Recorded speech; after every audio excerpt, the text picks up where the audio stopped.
के प्रायोजक है हार्ट सर्जरी में 16 साल से भी अधिक वर्षों का अनुभव। किसी भी हृदय रोग संबंधित जानकारी हेतु संपर्क करें।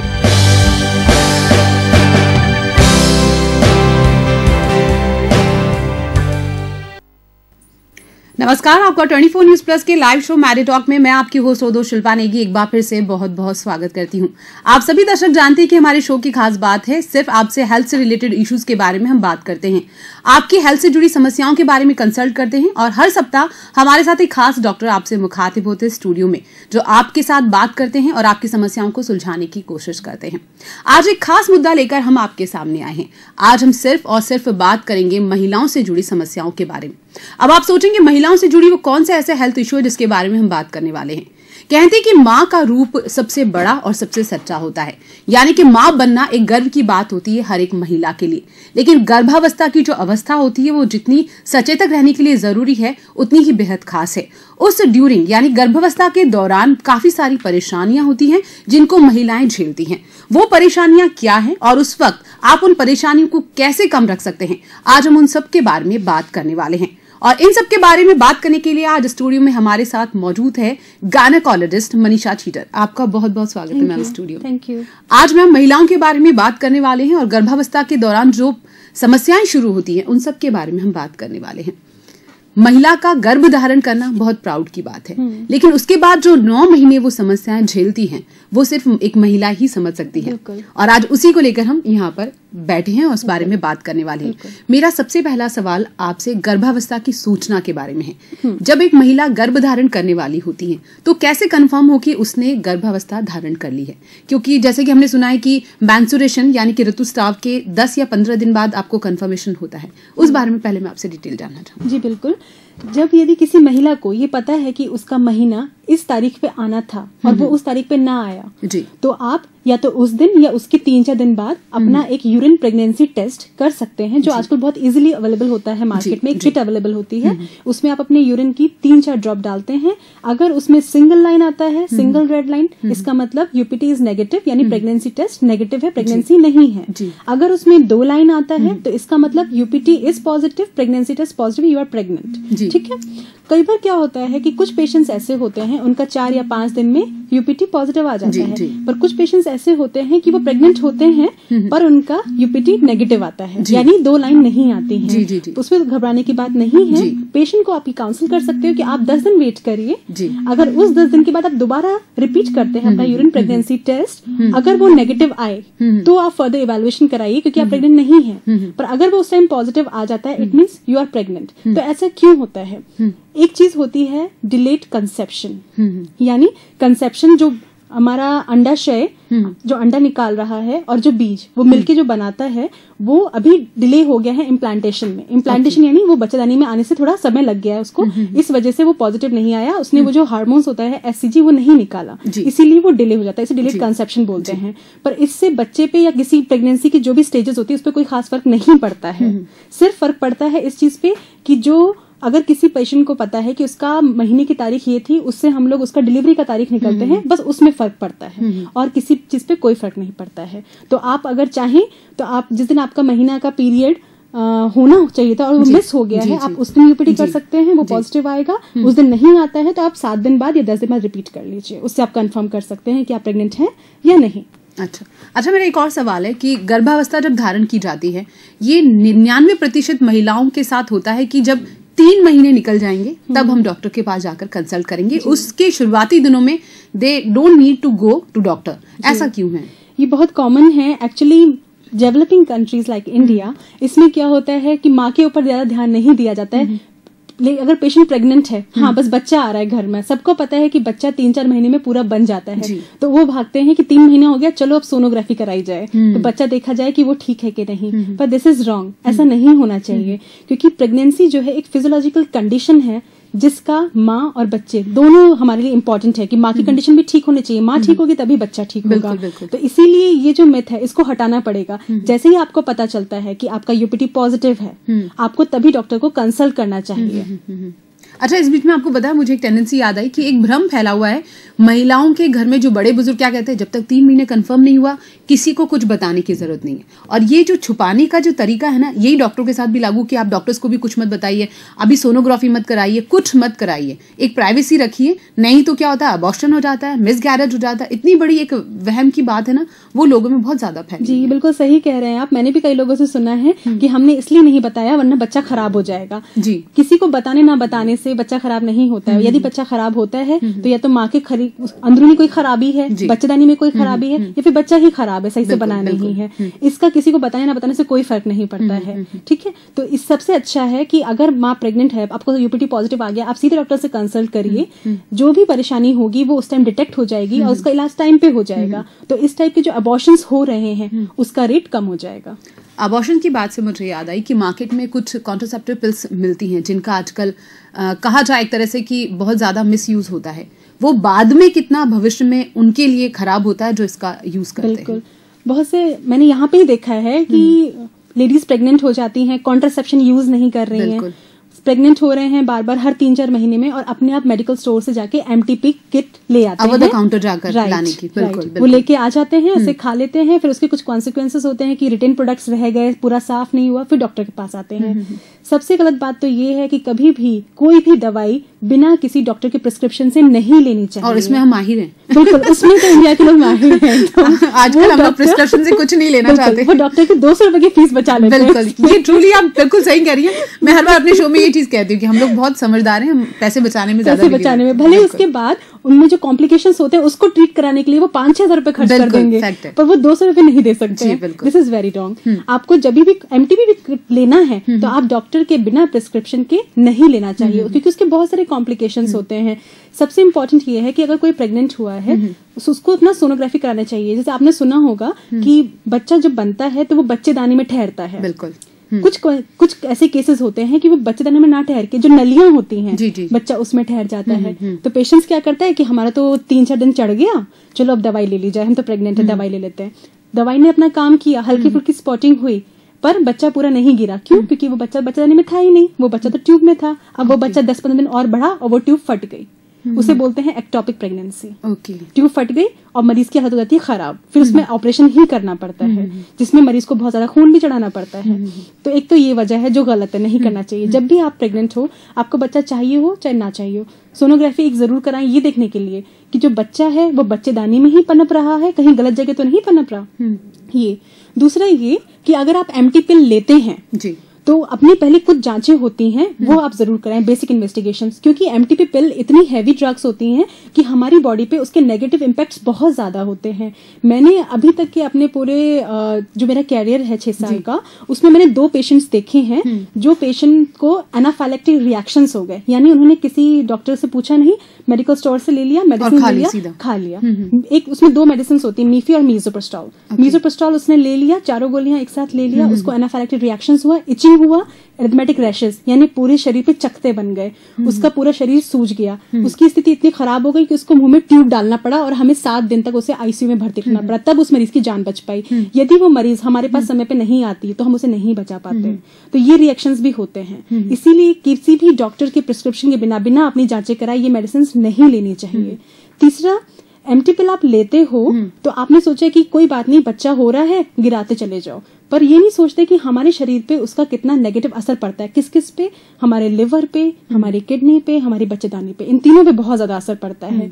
कुछ लेडीज होती हैं, अभी नई शादी हुई है, 3-4 महीने हुए हैं, प्रेग्नेंट हो गई, हमें तो बच्चा नहीं चाहिए, गिरा दिया, पर उन्हें ये नहीं पता कि उनको आगे चल के इनफर्टिलिटी हो जाएगी, हो सकता है उन्हें बच्चा ठहरे ही नहीं आगे। तो ये सारे कॉम्प्लिकेशंस है, इसीलिए कभी भी बिना डॉक्टर को दिखाए, बिना उसके प्रिस्क्रिप्शन के एमटी पिल नहीं लेनी चाहिए। अच्छा, ये जो आप बात करें कॉन्ट्रासेप्टिव पिल, इमरजेंसी पिल्स होती हैं, इसके अलावा कुछ ऐसी पिल्स भी आती है जो पूरे मंथ खाई जाती है, जो कहा जाता है फैमिली प्लानिंग के दौरान होती है, वो हम करती है कि नहीं करती? देखिए, जो कॉन्ट्रासेप्शन के लिए पिल्स बनाई गई हैं, 2-3 तरह की बनाई गई हैं। एक ओरल कॉन्ट्रासेप्टिव पिल जो खाई जाती है, दूसरा इंजेक्शंस जो हर 3 महीने पे लगाए जाते हैं, तीसरा इंट्रायूट्राइन डिवाइसेस जिसे हम कॉपर टी बोलते हैं। ठीक है जी।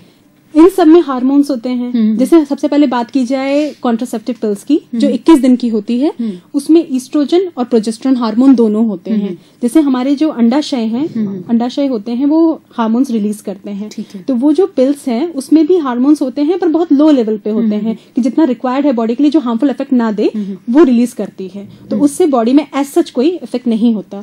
पर ओरल कॉन्ट्रासेप्टिव पिल्स भी 3-4 तरह की होती हैं, अलग अलग कंपनी से अलग अलग डोजेज में बनाई हैं। तो कुछ डोजेज ऐसी हैं जिससे पेशेंट को कुछ प्रॉब्लम्स होती है, जैसे weight gain and different problems, hirsutism यानी शरीर पे बाल ज्यादा आना। पर अब जो नए जनरेशन आ गई हैं उसमें ये सारी कॉम्प्लिकेशंस नहीं है, तो you can take this drug safely. पर कुछ % केसेस में कुछ % केसेस ऐसे होते हैं कि मान लो पेशेंट को डिजीजेस हैं लाइक हाइपरटेंशन यानी बीपी का प्रॉब्लम है, हार्ट डिजीज, डायबिटीज, इन पेशेंट्स में बहुत ध्यान से ये दवाई देनी पड़ती है, यानी पूरी जांचों के बाद, क्योंकि मैंने आपको बताया ये हार्मोन्स हैं, बाहर से लेंगे तो लिवर, किडनी इनको अफेक्ट पहुंचाते हैं। तो जिन पेशेंट्स में पहले से कुछ मेडिकल डिसऑर्डर है उनमें हमें ध्यान से देना होता है। प्रिस्क्रिप्शन के उसी पर लेना पड़ेगी दवाई। जी बिल्कुल डॉक्टर, क्योंकि बिना पूछे आप नहीं ले सकते, क्योंकि आपको एक बार दिखाना है डॉक्टर को, वो आपको बेसलाइन इन्वेस्टिगेशंस कराएगा, सब कुछ नॉर्मल है, कोई रिस्क नहीं है, तो आप ये मेडिसिन आराम से ले सकते हैं। रिस्क वाले पेशेंट्स में इन मेडिसिन को लेने से कॉम्प्लिकेशंस हो जाते हैं, हार्ट प्रॉब्लम हो सकता है उनको,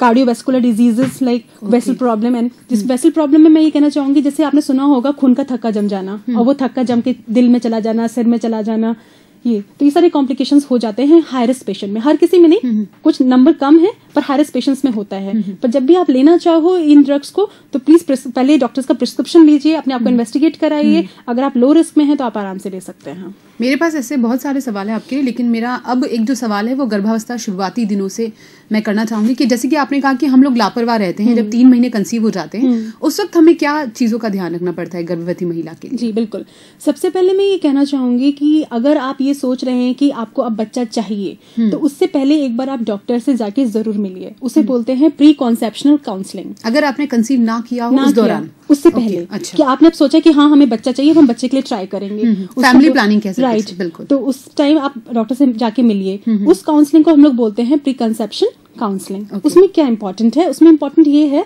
कि आपको पूरा बताया जाएगा कि आपको क्या लेना है, क्या नहीं लेना, आपको किस वक्त साथ रहना है, प्रेगनेंसी में क्या क्या चीजें चेंजेस होते हैं, चाहे वो फिजिकल चेंजेस हो चाहे मेंटल चेंजेस हो। तो जैसे पेशेंट जो है, जो भी मदर और जो उसका फादर होने वाला, उनको इन सब बारे में पता रहे, उन्हें एकदम से लगे कि ये क्या हो रहा है, चेंजेस क्यों हो रहे हैं, डिप्रेशन क्यों आ रहा है, ये सब नहीं हो।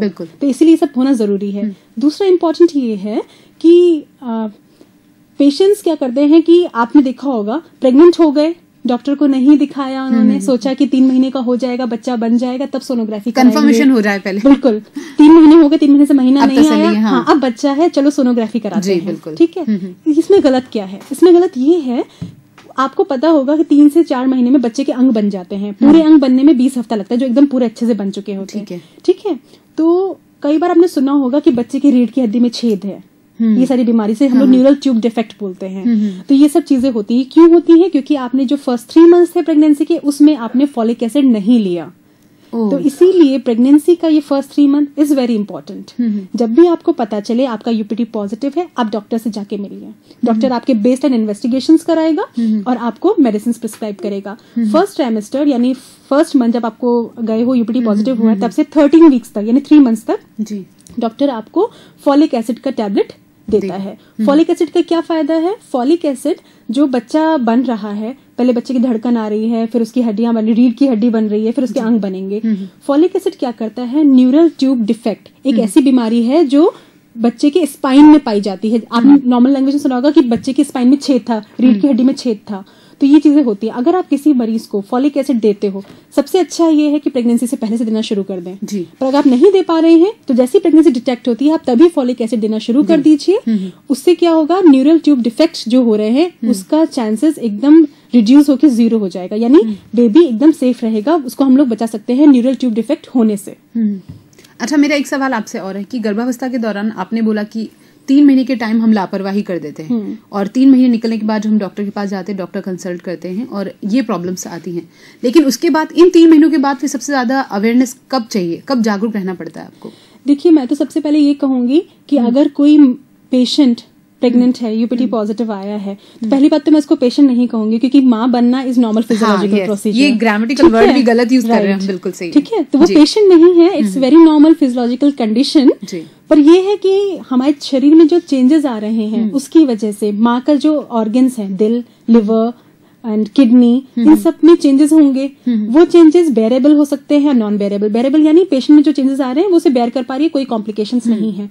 पर कुछ लोगों में क्या होता है, कुछ कॉम्प्लिकेशंस आ जाते हैं। तो इसीलिए जब भी आपको पता चला प्रेग्नेंट है, आप डॉक्टर से कंसल्ट करिए, क्योंकि आपके लिए एक एक महीना इंपॉर्टेंट है। सिर्फ ये नहीं कि 3 मंथ्स हो गए उसके बाद आप फॉलो करेंगे, नो, आपके लिए एक एक महीना इंपॉर्टेंट है। फर्स्ट 3 मंथ आप फॉलो करेंगे, डॉक्टर आपको प्रिस्क्राइब करेगा। फॉलिक एसिड लेना उस टाइम बहुत जरूरी है, आप फॉलिक एसिड लीजिए।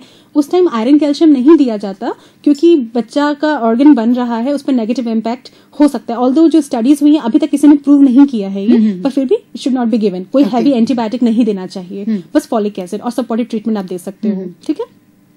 इसके अलावा खाने पीने का ध्यान बहुत अच्छे से रखना चाहिए फर्स्ट 3 मंथ्स में। जैसे आपने सुना होगा कि पेशेंट्स कहते हैं कि मुझे बहुत ज्यादा चक्कर आ रहा है, नौजिया हो रहा है, वॉमिटिंग, जी धोरा होना, that time they are demanding, मुझे आइसक्रीम खानी है, मुझे खट्टा खाना है, ये अलग अलग, इट्स वेरी नॉर्मल। ये चेंज होते हैं, टेस्ट चेंज होना, मॉर्निंग सिकनेस भी होती है कुछ को, ये चेंजेस इज वेरी नॉर्मल। तो जो पेशेंट डिमांड कर रही है ना, आप उसको दीजिए, कोई नुकसान नहीं है। जो भी वो डिमांड करती है आप उसको दे सकते हैं, पर खाने पीने का ध्यान रखना बहुत जरूरी है। जैसे अगर पेशेंट खाना तो नॉर्मल खा रहे, सब्जी रोटी दाल चावल खा रही, दैट इज ओके, पर मैंने आपको कहा कि फॉलिक एसिड बहुत जरूरी है, तो फॉलिक एसिड का टैबलेट तो वो लेगी ही, पर ऐसे आप उसको खाना दीजिए जिसमें फॉलिक एसिड ज्यादा है। फॉलिक एसिड शेड्यूल में, राइट, फॉलिक एसिड ज्यादा किसमें होते हैं, आपने सुना होगा अंकुरित दालें, स्प्राउट नट्स होते हैं ना, उसमें सबसे ज्यादा फॉलिक एसिड होता है। तो शुरू के 3 महीने में आप अपने पेशेंट को बोल सकते हैं कि फॉलिक एसिड टैबलेट आप ले रहे हो वो लेते रहो, पर साथ में स्प्राउट नट्स जरूर लेने हैं, दालें, अंकुरित दालें जरूर खानी है।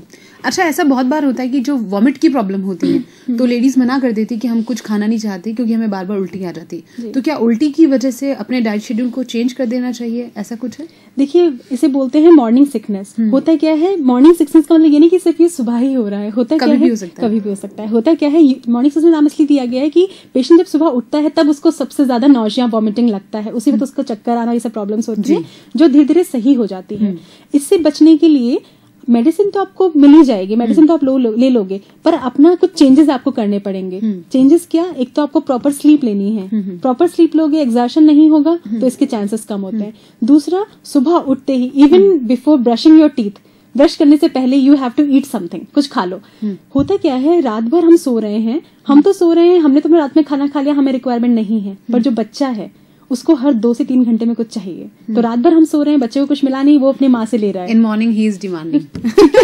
तो इसीलिए पेशेंट को सुबह कार्बोहाइड्रेट जरूर लेना चाहिए। कार्बोहाइड्रेट कैसे मिलेगा, ग्लूकोज बिस्किट्स ले लीजिए आप, ठीक है ना, या कुछ हल्का फुल्का। तो सुबह उठते ही सबसे पहले पेशेंट को कुछ मीठा हल्का फुल्का खा लेना चाहिए जो कार्बोहाइड्रेट रिच होता है। बिस्किट खा सकते हो आप, सेब खा सकते हो, केला खा सकते हो। जब भी आप खाली पेट ये सब रहोगे, खाली पेट रहते हो आप, तो आपको मॉर्निंग सिकनेस, नौजिया, वॉमिटिंग ज्यादा होगा। आप ये नोटिस करोगे, जब आपने ये खाना शुरू कर दिया, अर्ली मॉर्निंग उठते ही आपने केला खा लिया, बिस्किट खा लिया, फिर आपको ये प्रॉब्लम्स नहीं होंगी, एक हद तक कम हो जाएंगी। तो आपको इससे काफी फायदा मिल सकता है। इसीलिए इन पेशेंट्स को जो होते हैं जिनको मॉर्निंग सिकनेस ज्यादा है, उन्हें कभी खाली पेट नहीं रहना और सुबह उठते ही सबसे पहले कुछ खाना है। अच्छा, जैसे अभी आपने कहा ब्लड प्रेशर और शुगर जैसी डिजीज हैं जो महिलाएं फेस करती है, गर्भावस्था धारण करने से पहले जिन्हें हाई बीपी की प्रॉब्लम रहती है या शुगर की प्रॉब्लम रहती है, वो कैसे कंसीव करती हैं? फिर देखिए, जो पेशेंट हाई रिस्क है, यानी पहले से ही उसको डायबिटीज मेलाइटिस है, पहले से ही उसको हाइपरटेंशन है, नो डाउट उनमें रिस्क है प्रेगनेंसी का।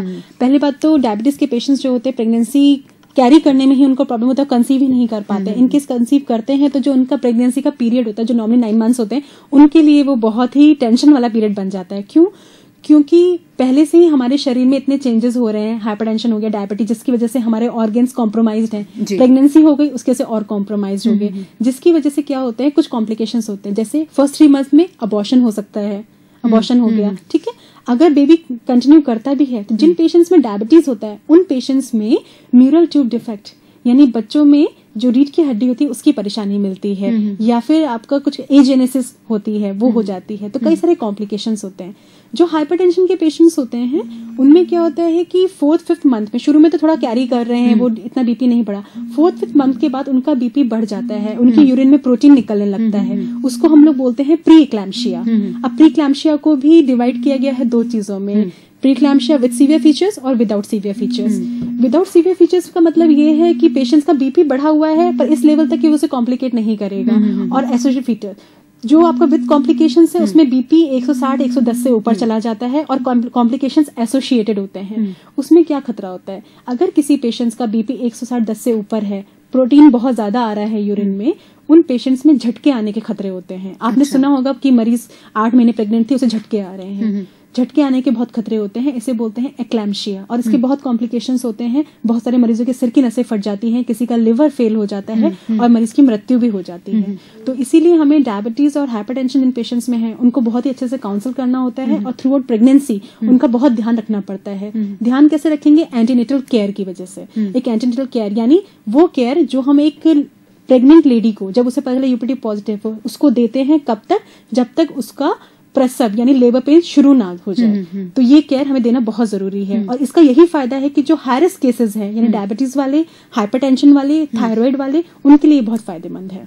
अच्छा, कहा जाता है कि जो गर्भावस्था होती है उसमें महिलाओं का इम्यून पावर थोड़ा कमजोर हो जाता है, बीमारियां बहुत जल्दी पकड़ लेती हैं, जैसे ड्यूरिंग प्रेगनेंसी किसी को मलेरिया हो गया या फिर चिकनगुनिया, डेंगू जैसे सीजनल आजकल है, तो उसमें क्या अवेयरनेस रखनी चाहिए? उसमें देखिए, सबसे पहले ये कि आपको अपनी इम्यूनिटी स्ट्रांग करनी है। इम्यूनिटी स्ट्रांग कैसे करेंगे, you have to take very good diet which is rich in multivitamins, specially vitamin C. बिल्कुल, विटामिन सी रिच डाइट लोगे तो आपको छोटे मोटे इन्फेक्शन जैसे जुकाम होता है, नॉर्मली हमें होता है, कोई खास फर्क नहीं पड़ता, अगर ये प्रेगनेंसी में हो जाए तो ये बहुत ही प्रॉब्लमेटिक हो जाता है। बिल्कुल बिल्कुल। तो विटामिन सी रिच डाइट लेते हैं तो आपको इस टाइप के छोटे कॉम्प्लिकेशंस जो होते हैं उससे फेस नहीं करने पड़ेगा। तो you have to go for very good diet during pregnancy which will be helpful for you and your baby. Okay, अच्छा, स्ट्रेस फ्री लाइफ हमारे लिए बेहद जरूरी है, लेकिन कहते हैं ड्यूरिंग प्रेगनेंसी किसी तरह का स्ट्रेस मत दीजिए, वो कहीं ना कहीं बच्चे को इफेक्ट करता है। Is it true? It's very true. Actually होता क्या है, स्ट्रेस का मतलब ये नहीं है कि फिजिकल स्ट्रेस, स्ट्रेस का मतलब है मेंटल स्ट्रेस। दोनों हमारे लिए इंपॉर्टेंट है। होता क्या है कि हम लोग फिजिकल स्ट्रेस कर रहे हैं, काम कर रहे हैं, हैवी वर्क, एक्सरसाइजेस कर रहे हैं, तो कहते हैं कि बेबी में प्रॉब्लम हो गया, इसीलिए बेबी अबॉर्ट हो गया या डिलीवरी समय से पहले हो गई। मेंटल स्ट्रेस भी एक हद तक इसके लिए एक वजह इंपॉर्टेंट है ये, इसलिए एक पेशेंट को मेंटली फ्री होना चाहिए, मेंटली साउंड और हैप्पी होना चाहिए। अगर कोई पेशेंट मेंटली स्ट्रेस है, फिजिकली स्ट्रेस है, उनमें कुछ कॉम्प्लिकेशंस हो जाते हैं, जैसे अर्ली प्रेगनेंसी में क्या होगा, एबॉर्शन हो जाएगा स्ट्रेस की वजह से। अगर आप बहुत देर तक खड़े होकर कोई काम कर रहे हो तो इनकॉम्पिटेंट ऑस अगर किसी की है तो उसमें एबॉर्शन हो जाएगा। अगर प्रेगनेंसी आपके फर्स्ट ट्राइमेस्टर खत्म हो गया, सेकंड और थर्ड में है, तो प्री टर्म लेबर पेन यानी समय से पहले दर्द उठना। आपने सुना होगा बहुत सारे पेशेंट कहते हैं मेरे को तो बहुत दर्द हो रहा है, बहुत दिनों से दर्द हो रहा है। तो ये सब जो चीजें हैं ये स्ट्रेस की वजह से ही है। तो इसकी वजह से हम अबॉर्शन भी हो सकता है, प्रीटर्म लेबर पेन भी हो सकता है, और आपने सुना होगा हाइपरटेंशन प्रेगनेंसी, वो भी स्ट्रेस की वजह से होता है। अगर कोई पेशेंट को मेंटल स्ट्रेस, फिजिकल स्ट्रेस है तो it can lead to hypertension pregnancy also. तो ये सारे कॉम्प्लिकेशंस हैं जो प्रेगनेंसी को कॉम्प्लिकेट कर देते हैं। अच्छा, जैसे कहा जाता है कि गर्भावस्था के बाद जब डिलीवरी होने का टाइम होता है, या तो सीजर या फिर नॉर्मल डिलीवरी होती है, क्या ये कॉज सीजर की तरफ बढ़ावा देती है? अगर किसी को हाइपरटेंशन की प्रॉब्लम है या फिर किसी तरह का डिजीज है, क्या इस वजह से हमें सीजर करना पड़ता है? ये सिचुएशन भी आती है? देखिए, बात ये है, जहाँ सिजेरियन और नॉर्मल डिलीवरी की बात ये है कि अगर हमने देखा कि पेशेंट ठीक है, माँ एकदम ठीक है, बच्चा एकदम ठीक है, डिलीवरी का जो प्रोग्रेस पीरियड है वो एकदम ठीक चल रहा है, तो हम नॉर्मल डिलीवरी के लिए जाते हैं। सिजेरियन हम कब करते हैं? जब हमें लगता है कि माँ या बच्चे दोनों में से किसी की हेल्थ कॉम्प्रोमाइज हो रही है,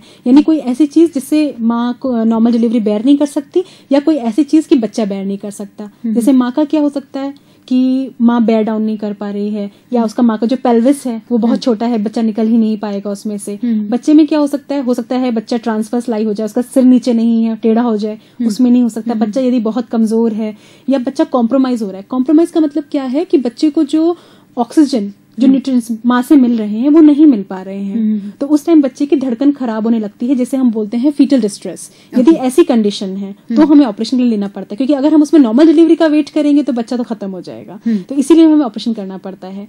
सिजेरियन और नॉर्मल डिलीवरी का ये है कि हर तरीके से normal delivery is good for patient और बेबी के लिए भी। पर अगर रिस्क है तो हमें सिजेरियन के लिए ही जाना पड़ता है। अब मॉडलिटीज हमारे पास इतनी सारी आ गई हैं कि हम लोग रिस्क को पहले ही आइडेंटिफाई कर लेते हैं कि माँ के लिए कॉम्प्लिकेट हो सकता है, बच्चे के लिए कॉम्प्लिकेट हो सकता है, इसीलिए हम सिजेरियन कर देते हैं। तो इसीलिए सिजेरियन रेट बढ़ गया है। पर वो सब लोग ये कहते हैं कि सिजेरियन ज्यादा हो रहे हैं, पर वो ये नहीं सोचते कि सिजेरियन हम लोग कर तो रहे हैं पर माँ या बच्चे के लिए ही कर रहे हैं। तो उसकी वजह से मैटरनल मॉर्टेलिटी और फीटल मॉर्टेलिटी और मॉर्बिडिटी वो कम हो गई है। लेकिन आजकल मैम ये चीज बहुत नोटिस में आई है कि हम प्लानिंग करते हैं कि हमें अपना बच्चा कब दुनिया में लाना है और इस वजह से हम सीजर को ज्यादा बढ़ावा देते हैं। मतलब महिलाओं या उनकी फैमिली की तरफ से ये डिमांडिंग ज्यादा रहता है। क्या इज इट ये सही है एक चीज कि भाई हम चाहते हैं कि क्रिसमस के दिन हमारा बच्चा आए या जन्माष्टमी के दिन बच्चा मुहूर्त अच्छा उसी दिन उसका सीजर किया जाए, क्या ये सही है? देखिए सही तो नहीं है। Normal delivery is a normal phenomena, तो उससे अच्छा तो कुछ नहीं है। सिजेरियन एक आपका ऑपरेटिव प्रोसीजर है और हर ऑपरेटिव प्रोसीजर के कुछ ना कुछ कॉम्प्लिकेशंस होते हैं। किसी पेशेंट को आप ऑपरेट करते हो उससे पहले एनेस्थीसिया देना पड़ता है, एनेस्थीसिया के खुद में बहुत बड़े कॉम्प्लिकेशंस होते हैं। कोई सर्जरी है उसके खुद में कॉम्प्लिकेशंस होते हैं। तो हर तरीके से normal delivery is very good. पर अगर हाँ कोई ये कहे कि मुझे इस दिन अपना डिलीवरी कराना है, मुझे इस दिन बच्चा चाहिए तो ऑपरेशन कर दो, ऑपरेशन ही एक उसका वो नहीं है कि ऑपरेशन ही कराना है। आप चाहे तो इंड्यूस करा सकते हो नॉर्मल डिलीवरी। आजकल इतनी ड्रग्स आ गई हैं, आप वो दवाई दीजिए, डिलीवरी में पेन स्टार्ट कराइए, पेन हो जाएंगे, नॉर्मल डिलीवरी हो सकती है। तो ये कि पेन तो होगा ही पेन तो होगा। लेकिन ये बात बिल्कुल सही है कि नॉर्मल डिलीवरी वाला ड्यूरिंग डिलीवरी काफी दर्द झेलता है लेकिन बाद में उसकी लाइफ बहुत स्मूथ जाती है, और सीजर वाला उस वक्त तो नॉर्मल रहता है लेकिन आफ्टर सीजर उसको बहुत प्रॉब्लम होती है। This is very right. होता क्या है नॉर्मल डिलीवरी में जो आपको पेन्स हो रहे हैं 10 to 15 आवर्स हो रहे हैं फर्स्ट और सेकंड स्टेज जोड़ के, ठीक है। उसके बाद मुश्किल से एक दिन आप परेशान होते हो, उसके बाद आप ठीक हो जाते हो, आपकी फिजियोलॉजी एकदम ठीक है, कोई प्रॉब्लम नहीं है, आप खुद घूम फिर सकते हो, अपने डेली रूटीन एक्टिविटीज कर सकते हो, बेबी को कैरी कर सकते हो। पर सिजेरियन में क्या होता है उस टाइम आपको पता नहीं चलेगा, पर उसके कम से कम 7 डेज बाद आपके स्टिचेस आउट होंगे, उसका पेन, फिर आप अपनी रूटीन एक्टिविटीज आफ्टर 6 मंथ्स जो हैवी वर्क एक्सटेंडेड एक्सरसाइजेस वो रूटीन कर सकते हो। 6 महीने तक आपको बहुत ध्यान रखना है कि टाके खुल ना जाए, टाके पक ना जाए, इन्फेक्शन ना हो जाए, बिल्कुल बिल्कुल ये सब। इसके अलावा वेट गेन एंड ये सब सारे कॉम्प्लिकेशंस होते हैं। तो नॉर्मल डिलीवरी तो हर तरीके से बेहतर है सिजेरियन से ज्यादा। और आजकल अगर कोई ये सोचता है कि नॉर्मल डिलीवरी कराना है तो बहुत पेन बेयर करना पड़ेगा, ऐसा नहीं है।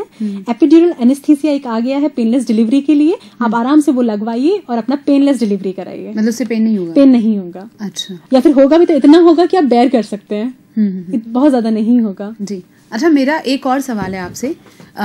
ये सवाल बेहद खास है लेकिन फिलहाल शो में वक्त हो चला एक छोटे से ब्रेक का। इस छोटे से ब्रेक के बाद आप और मैं एक बार फिर हाजिर हो जाएंगे मैरी टॉक में लेकर थोड़े और सवाल। आप बने रहिए मैरी टॉक के साथ।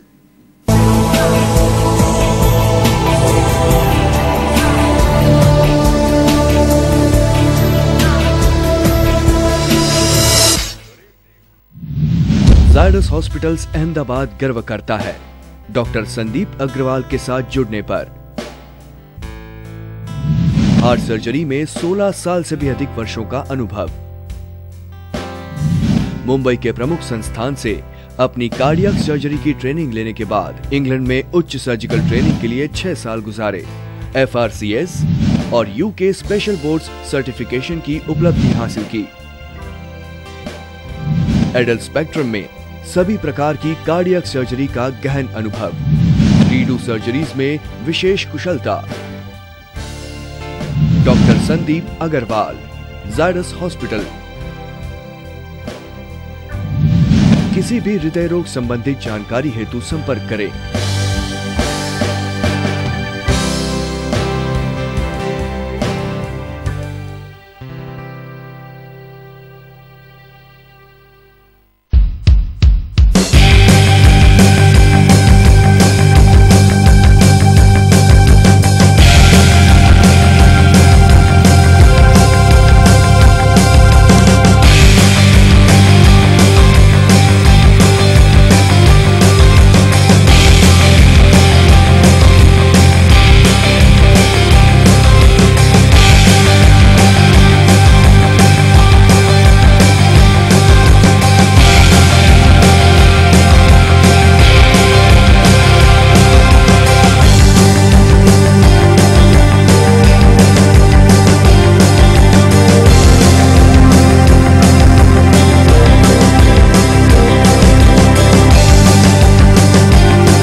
इंडियन हिस्ट्री में पहली बार डैन का डिजिटली महाअवतार अब आपके मोबाइल में होगा मनोरंजन का अनोखा संसार। गूगल प्ले स्टोर या iOS से डैन TV Plus डाउनलोड करें और अपने मोबाइल को बनाएं चलता फिरता ऑन डिमांड टीवी। ढेर सारे channels, movie on demand, non stop news and music means full entertainment. कुछ भी कहीं भी जब आपके मोबाइल में होगा डैन TV Plus, फिर तो ऐश ही ऐश है बस।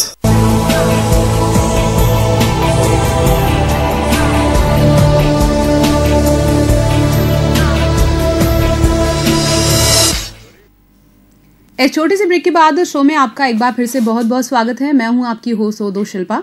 आज एक बार फिर हम आपके लिए लेकर आए हैं खास विषय आपके स्वास्थ्य से जुड़ा। आज हमारा पूरा ध्यान केंद्रित है महिलाओं से जुड़ी समस्या यानी गर्भावस्था के दौरान होने वाले कॉम्प्लिकेशंस के बारे में, और इसके बारे में बात करने के लिए स्टूडियो में मौजूद है डॉक्टर मनीषा। आप गायनी हैं, बहुत बहुत स्वागत है आपका एक बार फिर से। अच्छा, मैंने आपसे पहले भी कहा, मैं एक सवाल आपसे पूछना चाह रही थी कि जब गर्भावस्था पूरी हो जाती है, बच्चा आ जाता है, दूध की एक इशू बहुत रहती है कि बच्चे को दूध पूरा नहीं हो रहा है। अब क्या जेन्युइन कोई ऐसा तरीका है कि 9 महीने जब हम गर्भावस्था में रहते हैं, ऐसी कोई डाइट शेड्यूल फॉलो करें कि आफ्टर डिलीवरी बच्चे को दूध की प्रॉब्लम ना आए? ऐसा कुछ तरीका है? Yes, it's a very good question, very important question. Thank you. घूम फिर के ये बात वहीं आ जाती है एंटीनेटल केयर। अगर किसी मरीज को, होने वाली माँ को अच्छा खाना, अच्छा पौष्टिक आहार दिया जाए तो वो उसके प्रेगनेंसी के दौरान तो फायदा करेगा ही, जो उसका प्रसव का समय होता है after delivery, during labour pain, during delivery, वो पीरियड और पोस्ट डिलीवरी लैक्टेशन यानी दूध, उसमें भी फायदा करता है। अगर माँ का खाना पीना अच्छा होगा तो वो दूध पे भी असर करेगा। अगर माँ ही कमजोर है तो फिर उसका मिल्क प्रोडक्शन भी कंपैरेटिवली कम होगा। तो इसीलिए कहा जाता है कि जो गर्भावस्था के जो समय है उस टाइम महिला को एक अच्छी पौष्टिक आहार देना चाहिए। वो अच्छा पौष्टिक आहार क्या है? उसमें जैसे हम लोग कहते हैं कि जैसे आपने सुना होगा घी खिलाते हैं हम, तो बहुत सारा खूब सारा दूध पिलाते हैं, फिर भी ऐसा ड्राई फ्रूट्स खिलाते हैं, बिल्कुल, फिर भी हमारे मरीज में ऐसा क्यों? हमारी मरीज कमजोर क्यों? हमारा बच्चा कमजोर क्यों? सुना होगा बच्चे बहुत कमजोर निकलते हैं, हमारे मरीज को दूध नहीं बन रहा। तो ये सब चीजें होती हैं। सिर्फ घी सब कुछ नहीं होता है। जो बच्चा पेट में आता है तो जो प्रेगनेंसी का जो समय होता है, हर टाइम एक अलग पर्टिकुलर चीज की रिक्वायरमेंट होती है। अच्छा। जैसे आपको पता है खाने में कार्बोहाइड्रेट्स, प्रोटीन्स, फैट्स, ये 3 चीजें इंपॉर्टेंट है। बिल्कुल, ठीक है। इन्हीं से बैलेंस डाइट बढ़ती है। प्रेगनेंसी में जो पहले प्रेगनेंसी का फर्स्ट 3 मंथ्स है, जो हम लोग 13 वीक्स तक बोलते हैं, उसमें मैंने आपको बता चुकी हूँ जैसे पहले कि folic acid is very important, जो आप मेडिसिन में भी लेते हो और आप अंकुरित दालों से भी ले सकते हो। एक पीरियड आता है 20 हफ्ते वाला, यानी आपका 5वां महीना, जब बच्चा पूरा बन चुका है, अब सिर्फ बच्चे की ग्रोथ होनी है, ठीक है ना? उस टाइम आपको प्रोटीन चाहिए। प्रोटीन से ही बेबी का जो हेल्थ है वो बिल्ट अप होता है। प्रोटीन किस में मिलता है? दूध या उससे रिलेटेड प्रोडक्ट्स में।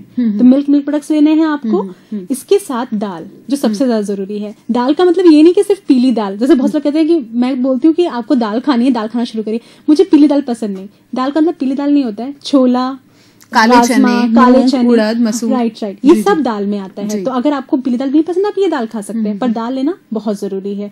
अगर आपको लगता है, बहुत सारे पेशेंट्स कहते हैं कि मुझे गैस बन जाता है दाल लेने से, तो ठीक है, आप दोपहर में दाल ले लीजिए और शाम को प्रोटीन का कोई और सोर्स ले लीजिए, जैसे पनीर ले लिया, दूध ले लिया, चीज ले लिया, इस टाइप की चीजें आप ले सकते हो। तो उससे बच्चे पे बहुत अच्छा असर पड़ता है, बच्चे की ग्रोथ बहुत अच्छी होती है। ऊपर से आपका जो बॉडी है उसमें जो रिक्वायरमेंट है प्रोडक्ट्स की, वो अच्छी होगी।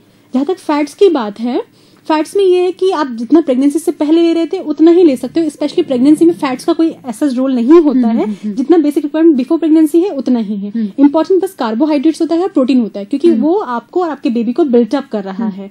अगर आप अच्छा कार्बोहाइड्रेट एंड प्रोटीन लेंगे तो बेबी पे भी असर करेगा, और डिलीवरी के बाद आपके लैक्टेशन यानी जो आपका दूध आ रहा है उस पर भी बहुत अच्छा असर डालता है। तो आपको प्रेगनेंसी के दौरान प्रोटीन अच्छे से लेना है। अच्छा, एक और सवाल है, घी की बात ही मुझे याद आई। जब ड्यूरिंग डिलीवरी, ये बहुत बड़ी गलत फहमी है या फिर कंफर्मेशन है, मुझे बताइए, कि लोग महिलाओं को घी और दूध का सेवन करने को कहते हैं, गरम गरम दूध पीजिए, इससे डिलीवरी बहुत इजीली हो जाएगी। ये कितना फैक्ट है?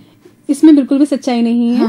मैं बिल्कुल ये कहना चाहूंगी, मैंने यहाँ पे भी देखा है लोगों को, वो डिलीवरी के बाद कम से कम 1 हफ्ता या 10 दिन तक मरीज को खाना नहीं देते हैं, सब्जी रोटी दाल चावल नहीं देते हैं, केवल घी सौंठ इस टाइप की चीजें देते हैं, अजवाइन। आप बिल्कुल ये सब दीजिए, पर उसके मतलब ये नहीं है कि आप खाना छोड़ देंगे, क्योंकि जो आपको आहार, पौष्टिक आहार खाने का है वो ये सब चीजें रिप्लेस नहीं कर सकता। इसकी अपनी अलग जगह है, खाने की अपनी अलग जगह है, जितने न्यूट्रिएंट्स खाने में वो नहीं प्रोवाइड करा पाएगा। तो कभी भी डिलीवरी के बाद आप खाना पीना मत छुड़वाइए, खाना आपको प्रॉपर देना है, सब्जी रोटी दाल चावल, क्योंकि उसी से कार्बोहाइड्रेट, उसी से आपको प्रोटीन मिलेगा।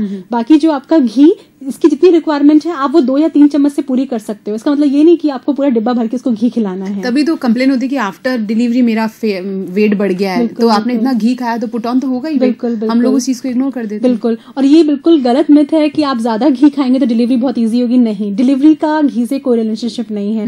डिलीवरी जो हो रही है वो एक ऐसा प्रोसीजर है जिसका यूट्रस काम कर रहा है, यानी बच्चेदानी वो सिकुड़ती है, तब बच्चा निकल रहा है, कॉन्ट्रैक्शंस आ रहे हैं, ऑक्सीटोसिन हार्मोन उससे कर रहा है। घी का उसमें कोई रोल नहीं है, घी उसमें कुछ नहीं करता है। अच्छा, मेरे जहन में एक और सवाल आया कि जब हम कंसीव करते हैं तो ये कहा जाता है कि पपाया नहीं खाना चाहिए, पपीता, उसको खाने से अबॉर्ट हो जाता है केसेस में, क्या है, इज इट ट्रू? देखिए, इस पे स्टडीज हुई हैं कुछ। ये देखा गया है कि पका हुआ पपीता है, इस पे स्टडीज हुई हैं, लोगों ने वो खाया है, उससे किसी का अबॉर्शन नहीं हुआ है। पर जो पपाया का बीज होता है या फिर कच्चा पपाया, जो आपने देखा होगा पपाया के अंदर एक लेयर होती है व्हाइट कलर की, वो खा लेते हैं, उससे अबॉर्शन के चांसेस बढ़ते हैं, क्योंकि उसमें एक हद तक अबॉर्टिफिशिएंट अफेक्टिविटी उसकी जो वो है प्रेजेंट है। बाकी आप पका हुआ पपीता खा सकते हैं, उससे कोई अबॉर्शन नहीं होता है। अब बात करते हैं नींद की।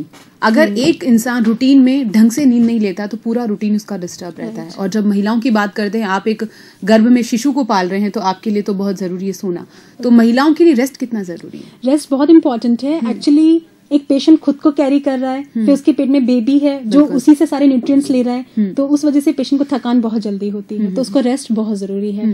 स्लीप इसलिए जरूरी है क्योंकि स्लीप से उसको मेंटल और फिजिकल दोनों रेस्ट मिल जाता है, जो एक प्रेग्नेंट लेडी के लिए बहुत जरूरी है। तो इसीलिए मैं कहना चाहूंगी कि रात में कम से कम 8 घंटे सोना है और दोपहर में 1 से 2 घंटा सोना है। इतना आर अपना नींद आप कंप्लीट करते हो तो दैट इज सफिशिएंट इनफ। कम से कम अगर आप इतना करें तो बेहतर है, और ज्यादा से ज्यादा करना चाहे तो कर सकते हैं, कोई दिक्कत नहीं, कर सकते हैं, पर कम से कम इतना होना चाहिए जी। अच्छा, मेरा एक और सवाल है, जो महिलाएं थोड़ी सी बुरी आदतें रखती हैं, जैसे जर्दा, गुटखा, तंबाकू, ये इश्यूज भी काफी रहते हैं, कंसीव करने के बाद उनके लिए क्या हार्मफुल रहता है, या फिर ड्यूरिंग प्रेगनेंसी आपको क्या यूज करना चाहिए? जी बिल्कुल, देखिए बहुत सारी लेडीज होती हैं तंबाकू खाती हैं, शराब का सेवन करती हैं, या फिर क्या कहते हैं उसको, स्मोकिंग करती हैं, बीड़ी सिगरेट वो लेते हैं।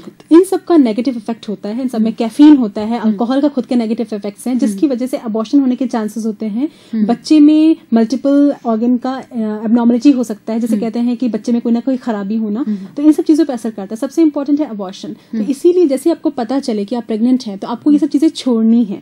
जहां तक जैसे हमारे इंडियन सोसाइटी में तो ऑल्दो लेडीज इतना ड्रिंक नहीं करती हैं, पर तंबाकू और बीड़ी पीना इट्स वेरी कॉमन है। तो ये सब बिल्कुल छोड़ना पड़ेगा, क्योंकि इसकी वजह से आपके शरीर पे तो खराबी होती ही है, पर बच्चे को भी बहुत नुकसान होता है, जिसकी वजह से आपका बच्चा भी खराब हो सकता है। तो ये सब नहीं लेना। कैफीन की बात कही आपने, तो महिलाएं तो कॉफी, चाय और कोल्ड ड्रिंक का बहुत सेवन करती हैं, तो उनके लिए भी हार्मफुल है? Very nice question.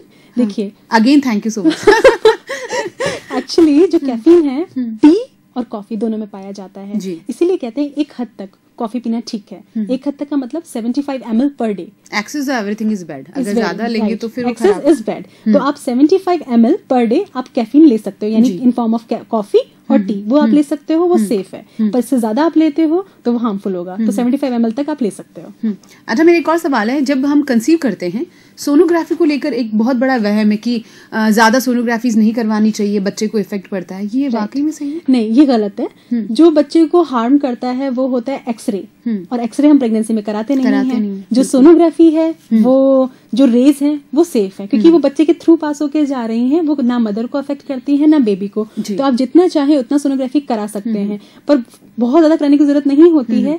हमें केवल 4 सोनोग्राफी होती है जो इम्पोर्टेंट होती है करानी। 4 कब? जैसे ही आपको पता चले कि आपका यूपीटी पॉजिटिव है, प्रेगनेंसी टेस्ट पॉजिटिव है, एक तब कराना चाहिए, ये देखने के लिए कि बच्चा आपके गर्भाशय में है या कहीं नलियों में तो नहीं है, पहला। दूसरा, उसकी धड़कन आई या नहीं आई। धड़कन देखना इसलिए जरूरी है, कई बार क्या होता है हमारे 2.5 महीने की प्रेगनेंसी हो गई, धड़कन नहीं है, बच्चा खराब है, तो हमें निकालना पड़ेगा वो बच्चा, तो धड़कन देखना जरूरी है। पहला सोनोग्राफी तब।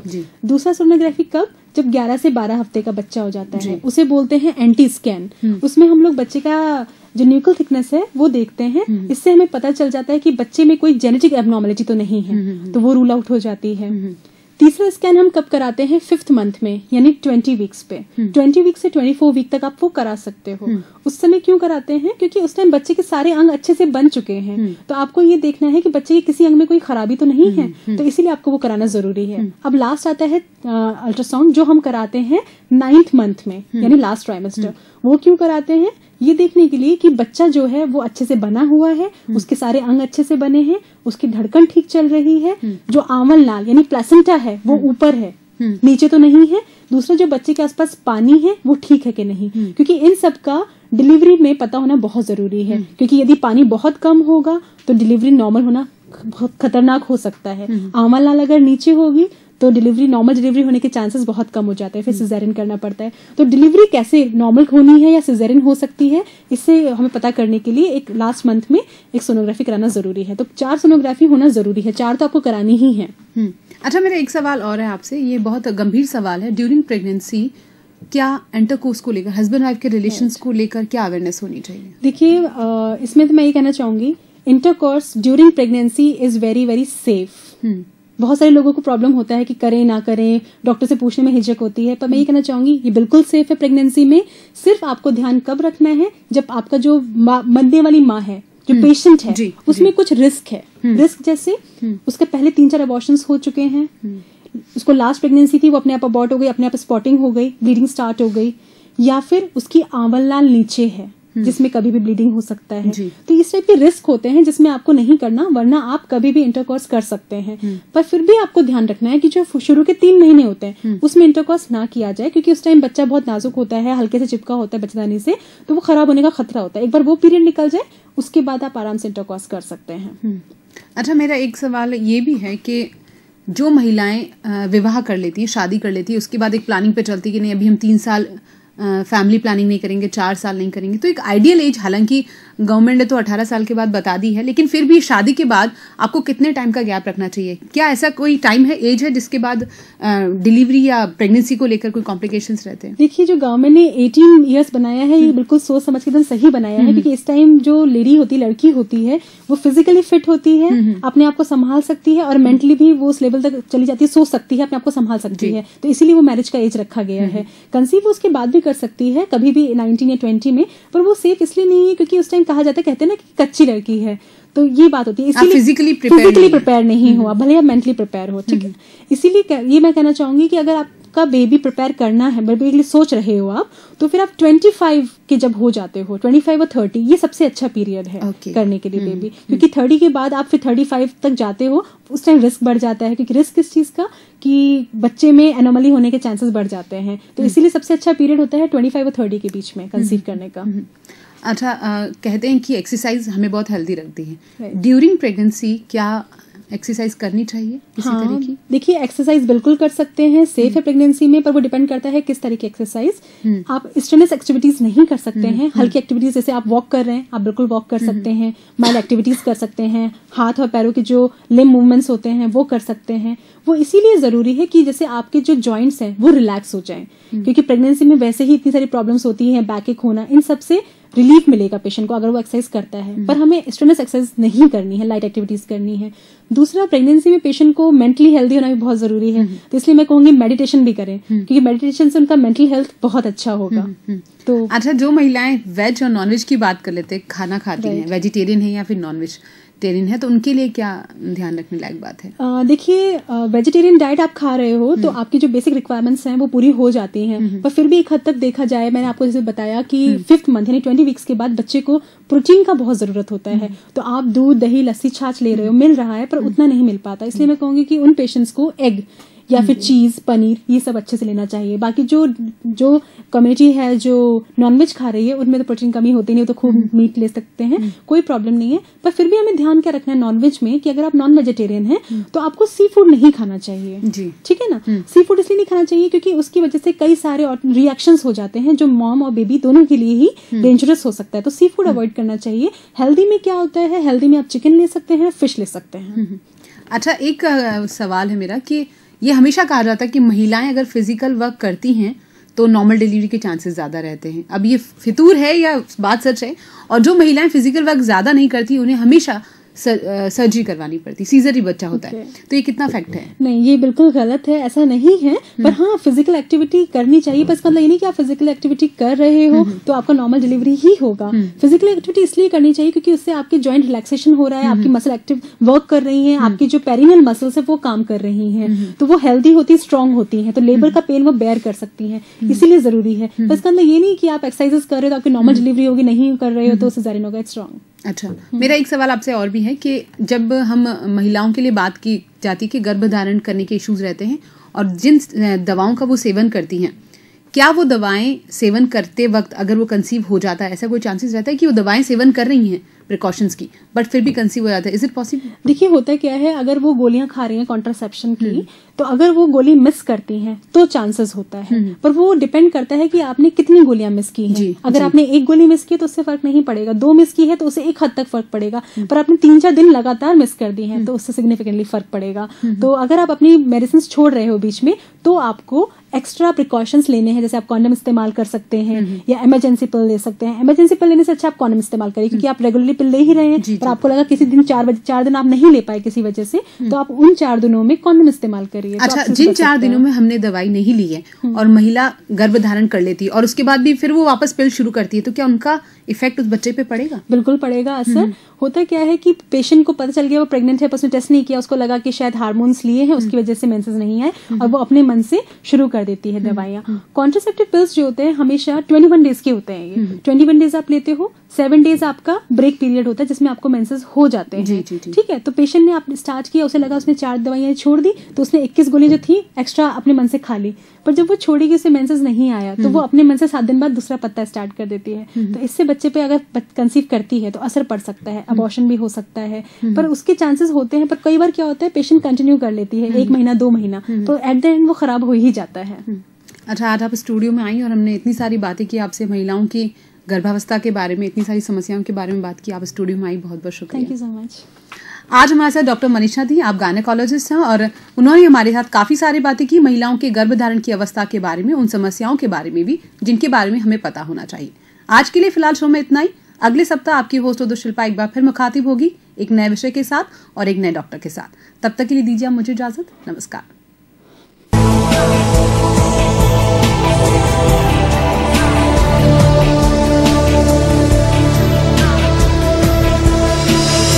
के प्रायोजक है